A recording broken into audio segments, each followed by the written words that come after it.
এই মুহূৰ্তত ৰাজ্যৰ লাখ লাখ কৰ্মচাৰীৰ বাবে জনা বিচাৰিছো বিগ ব্ৰেকিং নিউজ অতি গুৰুত্বপূৰ্ণ খবৰ এবাৰ ৰাজ্য চৰকাৰ ফালৰ পৰা কৰ্মচাৰী পেঞ্চনাৰলৈ উপহাৰ দিছে অনলাইনত চিকিৎসা ব্যয় পৰিশোধ কৰিব ৰাজ্য চৰকাৰ ফালৰ পৰা মুখ্যমন্ত্ৰী লোকসেৱক আৰোগ্য যোজনাৰ কেইবাটাও জৰুৰী খবৰ আহিছে লোকসেৱক আৰোগ্য যোজনাৰ বৰঙণি নিৰ্ধাৰণ কৰিছে এই যোজনাৰ অধীনত কি সুবিধা পাব নিজৰ পছন্দৰ হস্পিটালত গ্ৰহণ কৰিব পাৰিব চিকিৎসা পদৰ শ্ৰেণীৰ ভিত্তিত মাহিলী আদায় দিবলগীয়া অৰিহণা নিৰ্ধাৰণ কৰিছে আৰু পৰিশোধ কৰিবলগীয়া ধনৰ বিপৰীতে কন্ট্ৰিবিউশন কম হলে অতিৰিক্ত পুঁজি চৰকাৰে বহন কৰিব কেতবোৰ বিশেষ ৰোগৰ চিকিৎসাৰ ক্ষেত্ৰত সৰ্বাধিক ৭৫% পৰ্যন্ত আগধন দিব চিকিৎসালয়ৰ পৰা অহাৰ ৯০ দিনৰ ভিতৰত নিৰ্দিষ্ট নথিসহ আইটি পৰ্টেল যোগে কৰিব লাগিব দাবী আৰু আবেদনৰ ৩ মাহৰ ভিতৰতে খৰচ হোৱা টকা পাব আদায় মেনুৱেল মেডিকেল ৰিইম্বাৰ্সমেন্ট মডেলো অব্যাহত ৰখাৰ ব্যৱস্থা ৰাখিছে সবিশেষ জানিবৰ বাবে ভিডিঅটো প্ৰথমৰ পৰা শেষলৈকে চাই থাকিব ৰাজ্যৰ লাখ লাখ কৰ্মচাৰীৰ বাবে গুৰুত্বপূৰ্ণ খবৰ লোকসেৱক আৰোগ্য যোজনাৰ বাবে ৰাজ্য চৰকাৰে কৰ্মচাৰী পেঞ্চনাৰ সকলৰ পৰা প্ৰতি মাহে ১৫ কোটি টকা সংগ্ৰহ কৰি জটিল ৰোগৰ চিকিৎসা সেৱাৰ সুবিধা দিব ৰাজ্যিক কৰ্মচাৰী আৰু পেঞ্চনাৰসকলে লোকসেৱক আৰোগ্য যোজনা কেনেদৰে লাভ কৰিব সেই কথা ঠিক কৰি ৰাজ্যৰ স্বাস্থ্য সেৱা আৰু গৱেষণা বিভাগে নিৰ্দেশাৱলী প্ৰস্তুত কৰিছে এই নিৰ্দেশাৱলী অনুসৰি ৰাজ্যিক কৰ্মচাৰীসকলৰ পৰা গ্ৰেড অনুসৰি বৰঙণি মাহিলী দৰমহাৰ পৰা কৰ্তন কৰিব দিদিঅসকলে আৰু প্ৰকাশ হোৱা নিৰ্দেশাৱলী অনুসৰি চতুৰ্থ শ্ৰেণীৰ কৰ্মচাৰীয়ে লোকসেৱক আৰোগ্য যোজনাৰ বাবে ১২৫ টকা লগতে তৃতীয় শ্ৰেণীৰ কৰ্মচাৰীয়ে ২২৫ টকা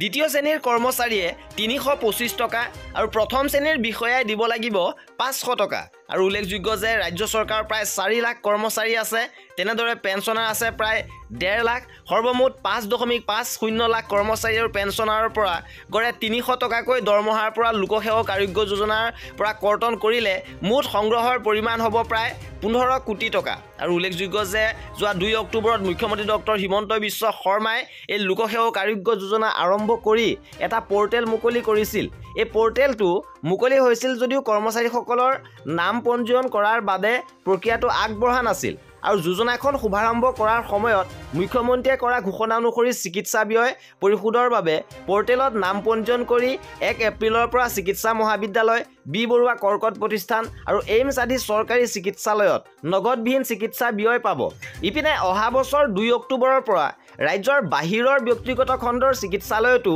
এই যোজনাৰ সুবিধা লাভ কৰিব প্ৰথম অৱস্থাত দাবীসমূহ মীমাংসা কৰিবলৈ ৯০ দিনৰ সময়সীমা হ'ব যদিও পৰৱৰ্তী পৰ্যায়ত ৪৫ দিনলৈ হ্ৰাস কৰা হ'ব কৰ্মচাৰী সমাজৰ দীৰ্ঘদিনীয়া দাবীৰ অন্তত ৰাজ্য চৰকাৰ লোকসেৱক যোজনা আৰম্ভ কৰিছিল যদিও নিৰ্দেশাৱলী প্ৰকাশ হোৱাৰ পাছত আঁচনিখন বাস্তৱত ৰূপায়ণ হোৱাৰ এতিয়া বাট প্ৰশস্ত হৈ পৰিছে আৰু এই ক্ষেত্ৰত আৰু এটা গুৰুত্বপূৰ্ণ খবৰ আছে যে কৰ্মচাৰী পেঞ্চনাৰসকলে নিজৰ পছন্দ মতে যিকোনো হস্পিটালত চিকিৎসা গ্ৰহণ কৰিব পাৰিব অৱশ্যে এই ক্ষেত্ৰত সংশ্লিষ্ট হস্পিটালসমূহে পূৰণ কৰিব লাগিব কেতবোৰ চৰ্ত উদাহৰণস্বৰূপে হস্পিটালসমূহৰ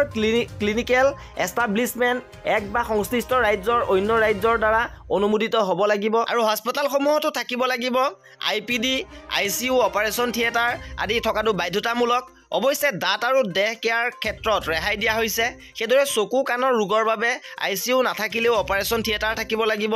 এনে হস্পিটালত পৰ্যাপ্ত মানৱ সম্পদ আৰু চিকিৎসা ব্যয় পৰিশোধ কৰা নিৰ্দিষ্ট ৰোগৰ চিকিৎসা আগবঢ়োৱাৰ বাবে পৰ্যাপ্ত আন্তঃগাঁথনি থকাটো বাধ্যতামূলক আৰু অধিসূচনাখনত এই কথাৰ ওপৰত গুৰুত্ব দিয়া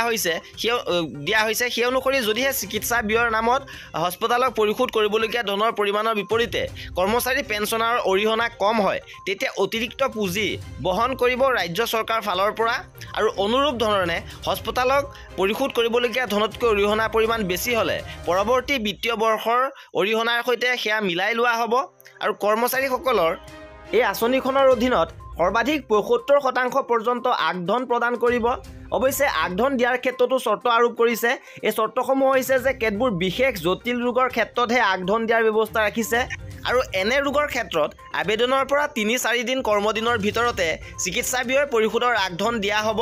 চিকিৎসা ব্যয় পৰিশোধৰ দাবীৰ ক্ষেত্ৰত থাকিব কেতবোৰ নিৰ্দিষ্ট প্ৰক্ৰিয়া সেই অনুসৰি কোনো কৰ্মচাৰী পেঞ্চনাৰে হস্পিটালত চিকিৎসাধীন হোৱাৰ ২৪ ঘণ্টাৰ ভিতৰত মুখ্যমন্ত্ৰী লোকসেৱক আৰোগ্য যোজনাৰ টোল ফ্ৰী নম্বৰত ফোন কৰি অটল অমৃত অভিযান ছ'চাইটিক অৱগত কৰাব লাগিব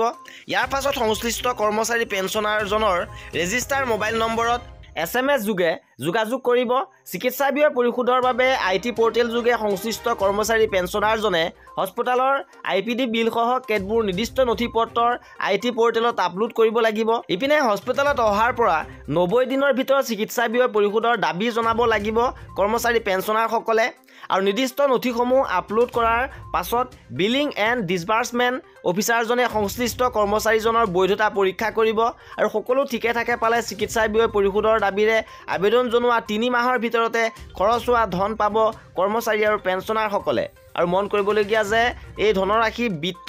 বাজেটত অনুমোদন জনোৱা অটল অমৃত অভিযান ছ'চাইটিৰ বেংক একাউণ্ট যোগে পৰিশোধ কৰিব। ইপিনে মুখ্যমন্ত্ৰী লোকসেৱক আৰোগ্য যোজনা ৰূপায়ণৰ বাবে চৰকাৰে যি পদক্ষেপ লৈছে এই পদক্ষেপক সদৌ অসম কৰ্মচাৰী পৰিষদৰ ফালৰ পৰাও আদৰণি জনোৱা হৈছে। আৰু এনেধৰণৰ খা খবৰ পাই থাকিবৰ বাবে আমাৰ চেনেলটো ছাবস্ক্ৰাইব কৰি ৰাখিব।